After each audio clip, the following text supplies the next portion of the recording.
네, 학생 여러분 안녕하세요. 오늘은 쉽게 쓰여진 시 두 번째 시간인데요. 여러분들한테 지난 시간에 아마 선생님이 쉽게 쓰여진 시에 대해서 설명을 한 다음에 교과서 70쪽과 71쪽에 나오는 문학활동에 대해서 미리 한번 풀고 이번 시간 수업을 좀 들어주길 바란다라는 얘기를 했을 거예요. 뭐 잘 하셨다면 오늘 수업 내용이 여러분들이 배운 작품을 정리하는 시간이 될 수 있을 것 같고요. 아직 안 한 친구라면 선생님이 얘기했었죠? 이 부분까지가 아마 시험 범위에 들어갈 것 같은데 시험 공부를 어떻게 잘 되고 있는 건지 스스로의 모습을 다시 한번 반성해 보시고 어떻게 해야 될까 고민해 보시기 바랍니다. 윤동주가 일제강점기를 살아가면서 자기 성찰을 통해 반성한 내용이 담긴 작품이 쉽게 쓰여진 시라고 했잖아요. 근데 윤동주만 반성할 게 아니라 여러분도 비록 지금이 일제강점기는 아니지만 내가 내 삶을 살아가면서 과연 지금 나는 부끄럽지 않게 살아가고 있는가 하는 걸 좀 생각해 보시면서 스스로의 모습을 계속 성찰하고 반성하고 더 나은 자신이 되려고 노력하는 그러한 여러분들이 되길 바라겠습니다. 자, 그럼 교과서 70쪽에 쉽게 쓰여진 시 문학활동 1번부터 한번 해보도록 할게요. 자, 일단은 요 1번은 우리가 배웠던 작품을 정리해보는 활동인데요. 지난 시간에 이미 선생님이 한번 설명했던 내용이기 때문에 여러분들이 잘할 수 있을 거라고 생각을 합니다. 이 작품은 전체가 10개의 연으로 되어 있다고 얘기했었고요. 그 다음에 그 10개의 연이 또 내용상으로는 크게 한 3개로 나눠질 수 있다라고 하는 걸 지난 시간에 설명했습니다. 그래서 앞에 1년부터 4년까지는 지금 현실을 살아가는 나의 모습을 인식하는 내용이 나오는데요. 현실을 살아가는 나의 모습은 밤비가 속살거리면서 육첩방이 남의 나라라는 현실 속에 내 모습을 돌이켜봤더니 내 모습은 그냥 학비 봉투를 부모님께서 보내주셔서 일본에 유학 와서 대학 노트를 끼고 늙은 교수의 강의나 듣고 있는, 그러면서 말 그대로 시를 쉽게 쓰는 그러한 삶을 살아가고 있는 자신의 모습을 보게 되죠. 그 다음에 5년부터 7년까지에는 바로 그런 자신의 모습에 대해서 생각하는 내용이 나옵니다. 그래서 5년부터 7년까지를 보시면 도대체 나는 왜 이렇게 살아가고 있는가 하는 자신의 모습을 생각해보고 그러면서 얘기를 하죠. 인생은 살기 어려운 건데 시가 이렇게 쉽게 쓰여지는 것은 부끄러운 일이다 라고 얘기합니다. 그래서 자신의 모습이 부끄럽다 라고 하는 것을 인식을 해요. 현실을 인식하는 겁니다. 그러면서 자신의 모습을 반성하게 되는 거죠. 그리고 마지막 8년부터 10년까지에는 다시 한번 육첩방은 남의 나라라고 하는 현실을 인식하고 재인식하고 그런 상황에서 등불을 밝혀서 어둠을 내몰고 시대처럼 올 아침을 기다리겠다. 그래서 내가 나에게 손을 내밀어서 최초의 악수를 하지 않습니까? 이 마지막 8부터 10년까지에는 바로 그러한 미래에 대한 광복에 대한 희망을 드러내면서 현실을 극복하겠다는 의지, 그러면서 분열된 자아의 화해와 화합, 이게 마지막 8년부터 10년까지에 드러난다 라고 지난 시간에 여러분한테 내용 설명을 다 했습니다. 그리고 아까도 얘기했지만 착실하게 복습을 하면서 선생님이 하라는 문학활동 문제를 풀어본 친구라면 무슨 말인지 이해가 되실 거예요. 안 한 친구라면 본인의 모습을 잘 한번 떠올려 보시고 반성해 보시길. 그 다음에 두 번째, 그럼 이 작품에서 시적 화자의 어조는 말투, 말하는 어떤 그 말의 높낮이나 말투의 태도 이런 것들을 얘기하는 건데, 자, 시적 화자는 어떠한 말투로 말하고 있는가? 이 시적 화자의 어조는 여러분들이 상상을 해보시는 수밖에 없어요. 왜냐하면은 이 시를 여러분들이 직접 윤동주 시인이 낭독하는 걸, 말하는 걸 들은 건 아니잖아요. 우리 어느 누구도 윤동주 시인이 직접 살아서 이걸 말하고 있는 걸 들은 사람은 지금 여러분들 학생 중에는 없습니다. 왜냐하면 그 시대에 살질 않았으니까. 근데 그 시인이 남긴 시는 남아있어요. 그럼 여러분들이 상상해 보는 거예요. 윤동주라는 사람이, 그리고 이 시의 시적 화자가 이 시를 이렇게 말한다면 도대체 이 시를 말할 때 그 화자의 말투에 어떠한 느낌이, 어떻게 말해야지만 이걸 이렇게 올바르게 전달되는 말투를 썼을까? 그럼 일단은 독백적이겠죠. 독백적이라는 얘기는 대화가 아니라는 얘기입니다. 대화체가 아니에요. 독백, 말 그대로 혼잣말이에요. 혼잣말. 그러면서 동시에 조금 선생님이 여기다 덧붙인다면 자기 고백적이죠. 그러니까 나의 심정이 어떠한지를 혼잣말처럼 혼자 입으로 얘기하고 있다는 겁니다. 남하고 대화하듯이 말하는 거나 그런 게 아닙니다. 그냥 자기의 스스로 자기의 삶에 대해서 독백적으로 말을 하고 있고요. 동시에 자기의 삶을 뭐 해보고 있습니까? 돌이켜보고 있죠. 그럼 우리가 어려운 말로 성찰한다고 얘기했죠. 그래서 독백적이고 성찰적인 어조로 자기의 삶을 돌이켜보면서 자기 삶이 어땠는지에, 그리고 앞으로 어떻게 살아갈 건지에 대해서 담담하게 독백적으로 말하고 있다라고 우리가 정리를 해볼 수 있을 것 같아요. 자, 그 다음 2번입니다. 자, 우리가 지난 시간에도 얘기했을 거예요. 이 작품은 윤동주라고 하는 작가와 뗄래야 뗄 수 없다. 그래서 우리가 표현론적인 관점에서 작품을 감상해보는 게 필요하다 라는 얘기를 선생님이 했었죠. 자, 그러면 일단은 이 시의 시적 화자는 도대체 어떤 사람인가 하는 걸 알아야 되겠죠. 그래서 시적 화자의 신분, 처지를 알 수 있는 시에 드러나는 구절들, 우리가 시를 살펴보면서도 얘기했습니다. 육첩방은 남의 나라라고 하는 점. 그래서 일단은 육첩방 일제강점기 시대에 이제 일본에 가 있는 처지라는 거. 그 다음에 뭐 시인이란 슬픈 천명, 보내주신 학비 봉투, 대학 노트, 늙은 교수의 강의, 이런 것들을 통해서 우리가 알 수 있는 건 일본에 유학하고 있는 대학생이다. 그리고 시인이다. 그리고 시대가 언제라는 거. 일제강점기다. 라고 하는 이런 것들을 우리가 파악할 수 있다는 겁니다. 그래서 이 시의 시적 화자는 일제강점기에 일본에서 유학하고 있는 대학생이자 시인. 우리가 좀 더 이제 확장시켜 본다면 아마 윤동주 본인이 될 것 같다. 이렇게 말할 수 있다는 거죠. 우리가 시 살피면서 시 같은 거 감상할 때 여러분들이 조심해야 되는 것 중에 하나가, 선생님이 이제 작가랑 연관져서 작품을 감상해야 됩니다 라는 얘기를 하면은 여기까지는 여러분들이 이해를 잘해요. 근데 그래 놓고 나서 흔히 착각하는 것 중에 하나가 뭐냐 하면, 그래서 이 시에 나오는 시적 화자가 작가다 라고 그냥 되게 쉽게 생각하는 경우가 많아요. 이렇게 작가하고 시적 화자는 똑같은 사람. 근데 이거는 조심하셔야 됩니다. 작품에 따라서 시적 화자, 그 시에서 말하는 사람과 그 시를 쓴 작가가 같을 수도 있지만 다를 수도 있어요. 다를 수도 있습니다. 즉 남자가 시를 썼지만 이 시에서 말하는 화자는 여성일 수도 있어요. 다를 수도 있습니다. 근데 이 윤동주가 쓴 이 쉽게 쓰여진 시에서는 윤동주라는 작가와 이 시의 시적 화자가 동일하다라고 볼 수가 있다는 거죠.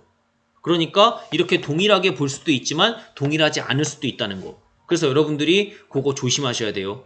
그거 조심하셔야 됩니다. 작가랑 시적 화자는 같을 수도 있지만 다를 수도 있습니다. 동일하지 않을 수도 있어요. 않을 수도 있다는 거. 그렇기 때문에 무조건 똑같다라고 생각하시면 안 됩니다. 그런데 이 작품은 윤동주 본인이라고 볼 수도 있다라고 하는 겁니다. 자, 그 다음 두 번째로 가보면, 그러면은 이 작품의 창작 시기, 일제강점기라는 시기를 고려했을 때 이 구절의 의미가 뭘까? 등불을 밝혀 어둠을 조금 내몰고 시대처럼 올 아침을 기다리는 최후의 나. 자, 이 부분 시에서 이제 선생님이 마지막 이제 9번째, 10번째 이 부분을 시의 어떤 화자의, 시적 화자의 의지, 자세가 드러나는 부분이기 때문에 중점적으로 봐야 된다라고 얘기를 했는데요. 여기도 바로 그 부분이 나와 있습니다. 일제강점기라는 시대에 등불을 밝혀서 어둠을 내몰겠다는 말뜻은 이 일제강점기의 부정적 현실을 내가 어떻게든 이겨내고 극복해보겠다는 의지를 다지고 있는 거죠. 그래서 시대처럼 아침이 올 거다. 그러니까 시대처럼 올 아침이니까 아침은 언젠가 반드시 온다는 거예요. 어둠을 완전히 몰아내는 건 아침이 오는 거죠. 아침이 오는 거잖아요. 아침이 오는 겁니다. 자, 등불을 밝혀서 조금 내몰고 아침이 오면 이걸 완전히 내몰겠죠. 그러니까 이 아침을 기다리고 있는 거예요. 그러니까 나는 이 어둠이라고 해서 이 어둠 속에 그냥 가만히 있는 게 아니라 등불을 밝혀서 조금이라도 내가 뭐 하겠다. 이 어둠을 내모는 행동을 하겠다는 거예요. 그러면서 언젠가는 올 아침, 이 어둠을 모조리 다 내몰아버릴 아침을 기다리겠다는 뜻이라고요. 이해하십니까? 즉 조국의 광복, 밝은 미래, 이거는 언젠가 온다는 거예요. 그리고 그걸 기다리면서 가만히 있는 게 아니라 등불을 밝혀서 조금이라도 어둠을 내모는 행동을 하겠다는 거예요. 나는 가만히 있지는 않겠다는 거죠. 즉 더 이상 현실의 무기력한 삶을 살아가지는 않겠다는 겁니다. 적극적인 뭔가 행동을 하고 그런 자세를 지니며 살아가겠다는 거예요. 이해하셨나요? 이렇게. 자, 그 다음에 3번에 가보시면 작가의 성격에 대한 글인데요. 작가가 어떠한 성향을 지니고 있었나 하는 걸 좀 살펴볼 수 있는 정병옥 씨의 작품입니다. 동주영의 편모라고 하는 내용인데요. 자, 이 정병옥이라는 사람은 이제 굉장히 유명하신 학자예요. 그리고 무엇보다 서울대학교에 이제 근무하시면서 교수님으로 재직도 하셨었고, 그 다음에 무엇보다 이 정병옥 씨는 그 윤동주가 살아있을 때 윤동주를 형이라고 부르면서 굉장히 따랐던 사람입니다. 그래서 이제 그 윤동주가 죽은 뒤에 그 윤동주가 남겨놨던 그 작품들을 이렇게 모아가지고 시집을 발간하는데도 굉장히 큰 역할을 하고, 이 윤동주라는 사람을 알리는데도 굉장히 큰 역할을 했던 그러한 학자인데요. 이 정병옥이라는 사람이. 그 정병옥이라는 사람이 써놓은, 정병옥 교수님이죠, 어떻게 보면. 정병옥이 써놓은 글에 이제 윤동주가 어떤 성격의 사람이었는지가 적혀 있습니다. 보시면 윤동주는 외유내강이었습니다. 겉으론 부드럽지만 속은 강한 사람. 그리고 윤동주를 아는 사람이라면 누구나 그를 그렇게 표현하는데 이의가 없을 거래요. 그는 대인관계에서 모나는 일이 없었고 적도 없었대요. 누구도 그를 지탄하고 싫어하는 사람이 없었습니다. 그러니까 그는, 윤동주라는 사람은 겉으로는 굉장히 온화하고 부드럽고 사람들에게 굉장히 좀 친화력이 높은 그런 사람이었나 봐요. 그런데 그런 사람이 자기 자신한테는 뭐 했다? 굉장히 엄격했다는 거. 나 자신한테는 굉장히 엄격했다는 거예요. 남을 이해하고 용서하고 변명하는 일에 너그러웠지만 스스로를 용서하는 일은 없었다. 보세요. 자기 자신을 용서하는 일은 없었다는 겁니다. 자, 이러한 자세를 지니고 있던 윤동주가 쓴 작품이 쉽게 쓰여진 시니까, 이 쉽게 쓰여진 시라고 하는 이 작품에도 그러한 작가의 성향이 반영돼 있겠죠. 즉 엄격한 자기 성찰, 스스로에게 하나의 부정적인 것도 용납할 수 없는, 그래서 어두운 현실인데 무기력하게 살아가는 내 모습은 너무나 뭐하다는 거, 부끄럽다는 거, 그래서 반성한다는 거. 이런 부끄럽고 반성한다는 의미가 바로 이 쉽게 쓰여진 시라는 제목에 반영돼 있다 라고 여러분들이 이해를 하시면 될 것 같습니다. 자, 이렇게 여러분들이 제목의 의미를 좀 이해해 보시면, 선생님이 지난 시간에 설명했던 제목의 의미가 이래서 그렇게 제목을 바라볼 수 있구나 라고 좀 더 쉽게 그리고 정확하게 이해가 될 것 같아요. 자, 이렇게 여러분들이 조금 정리를 해 두시면 좋을 것 같고요. 그 다음에 71쪽에 넘어가면 3번이 있습니다. 3번에는 이제 하나운의 파랑새라고 하는 현대시가 나오는데요. 자, 이것도 역시 이제 우리가 조금 더 확장해서 생각해 보는 거예요. 그래서 작가의 입장에서 작품을 바라본다 라고 하는 표현론적인 관점에서 작가의 삶을 알고 작품을 읽으면 작품이 어떻게 보일까 하는 그건데, 그러면 일단은 우리가 작가의 삶부터, 즉 나부터 한번 먼저 읽어보도록 할게요.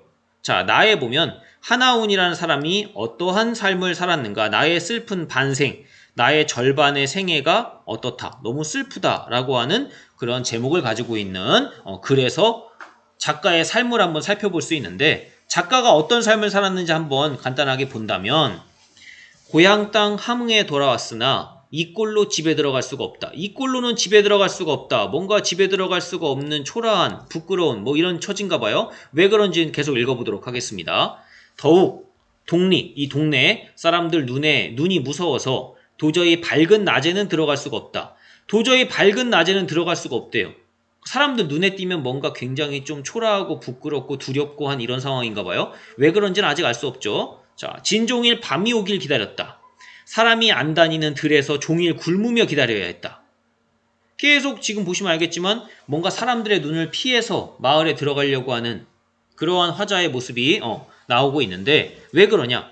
이제는 정말로 나환자가 된 서러움이 가슴을 찢는다. 자, 나환자가 됐기 때문이죠. 여기에서 이제 왜 그러는지가 나오고 있습니다. 나환자가 어떤 사람인지는 밑에 설명이 나오죠. 나병이라고 합니다. 요즘에는 우리가 한센병이라고도 하는데요. 요 한센병은 좀 심한 말로 표현하면 살이 썩어가는 그런 병입니다. 그래서 살이 썩어 들어가서 막 살점이 이렇게 좀 떨어져 나가는 그러한 질병이에요. 그래서 옛날에 나병이라고 하면요, 옛날에 요즘에는 이제 그런 병을 관리하고 치료하는 병원도 있고 한데, 옛날에는 나병 환자라고 하면은 하늘에서 죄를 져서 벌 받은 사람, 이렇게 생각을 했습니다. 옛날에는. 그리고 그 나병 환자가 종이 치네요.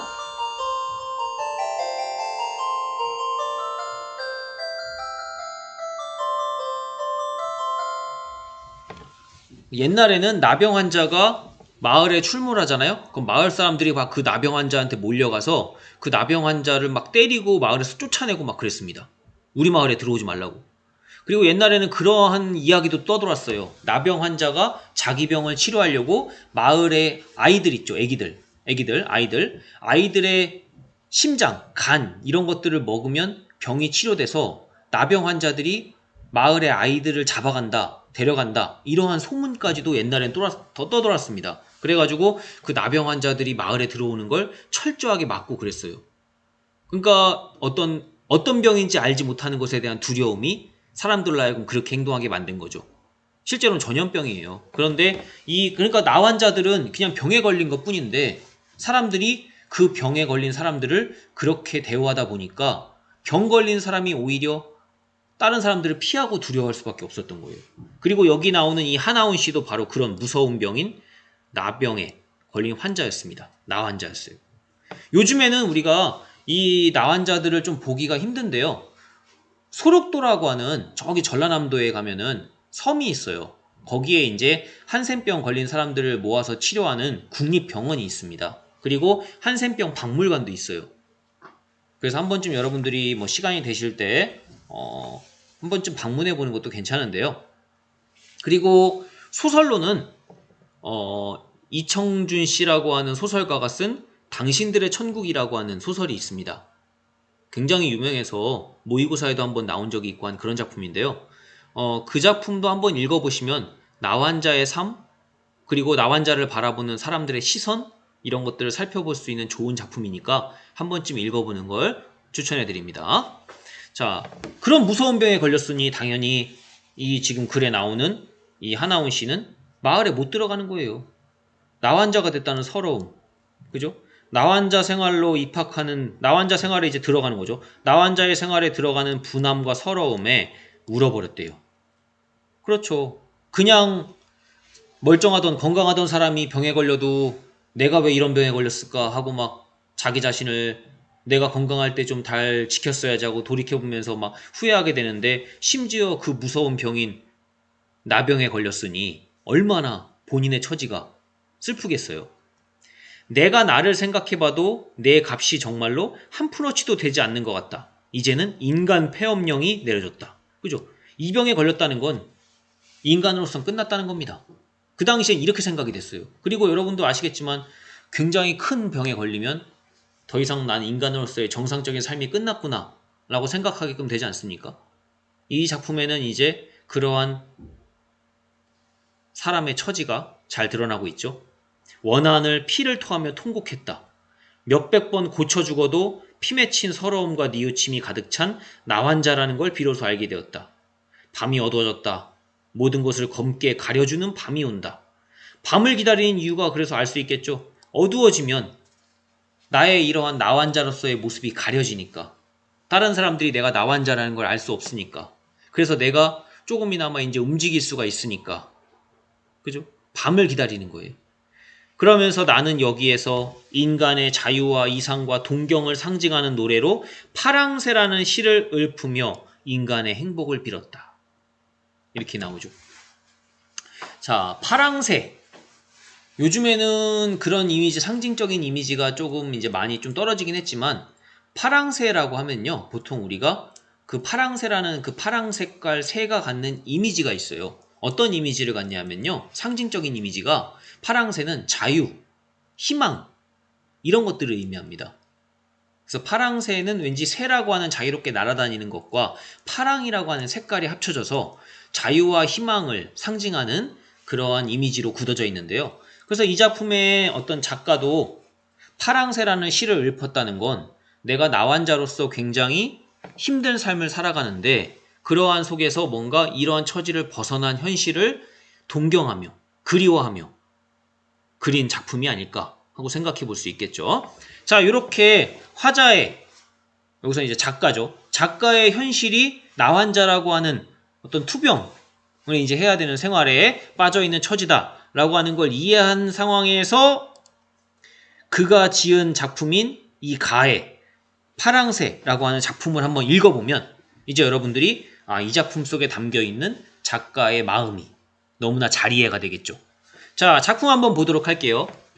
나는 죽어서 파랑새 되어 푸른 하늘, 푸른 들 날아다니며 푸른 노래, 푸른 울음, 울어예으리. 나는 죽어서 파랑새 되리. 자, 나는 죽어서라고 하죠. 죽어서 파랑새가 되겠다. 그럼 일단은 아까도 얘기했지만 죽어서 파랑새가 되고 싶다는 거에는 현실은 뭔가 파랑새가 되지 못하는 현실이라는 거죠. 즉 현실은 너무나 뭔가 힘들고 고달프다는 거. 그럼 어떤 현실이길래 그럴까? 아까 우리가 살펴봤죠? 나환자로서의 삶을 살고 있습니다. 이제 나환자가 됐어요.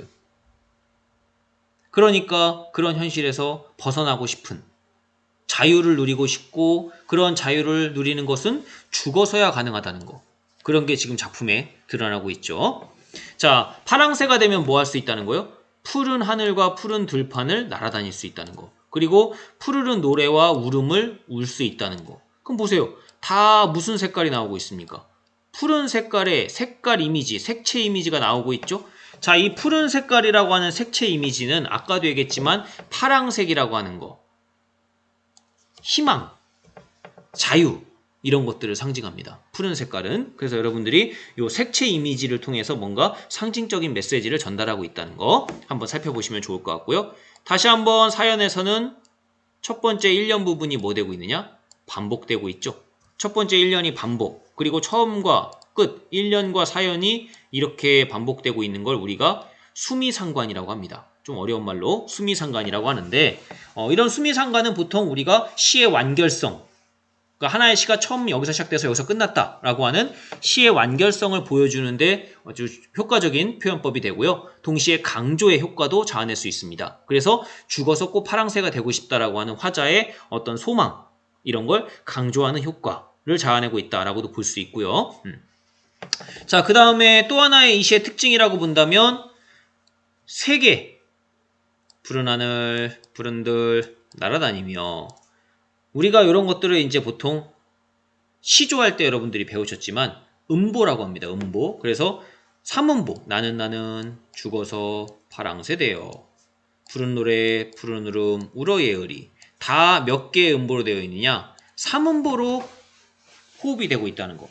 삼음보는 보통 우리가 민요에서 많이 쓰는 음보입니다. 아리랑, 아리랑, 아라리요, 아리랑, 고개로 넘어간다. 이렇게 삼음보는 보통 우리가 어떤 전통적인 민요에서 많이 사용하는 음보인데요. 여기서도 전통적인 어떤 민요조의 음보인 삼음보를 사용하고 있는 게 이 시의 또 표현상의 특징이라고 말할 수가 있습니다. 자, 그래서 삼음보의 율격을 쓰고 있다는 점, 그 다음에 파란색이라고 하는 색채 이미지를 사용하고 있다는 점, 그 다음에 수미상관의 표현 방식을 사용하고 있다는 점, 이런 것들이 이 작품의 특징이 된다라고 하는 걸 정리해 볼 수 있을 것 같아요. 자, 그래서 이걸 정리하면 이게 이제 마지막 요겁니다. 자, 민요적이라는 말은 아까도 얘기했지만 삼음보 형태를 얘기하는 거고요. 그 다음에 서정적이고 애상적이다, 슬픔을 드러내고 있다는 거. 죽어서 파랑새가 되고 싶다라는 얘기를 하고 있지 않습니까? 그래서 파랑새는 자유로운 삶에 대한 소망을 드러내고 있다는 점. 여기 민요조의 삼음보 나오죠. 요게 유액입니다. 그 다음에 선명한 색채, 파란색 깔의 이미지를 드러내고 있다는 점. 파랑새에도 그게 나오죠. 그 다음에 반복과 수미상관을 통해서 1년과 사연이 동일하다고 얘기했습니다. 그래서 자유로운 삶에 대한 소망을 강조하고 있다는 점. 이런 것들이 이 시의 표현상의 특징이 된다는 거 여러분들이 정리해 보시면 좋을 것 같고요.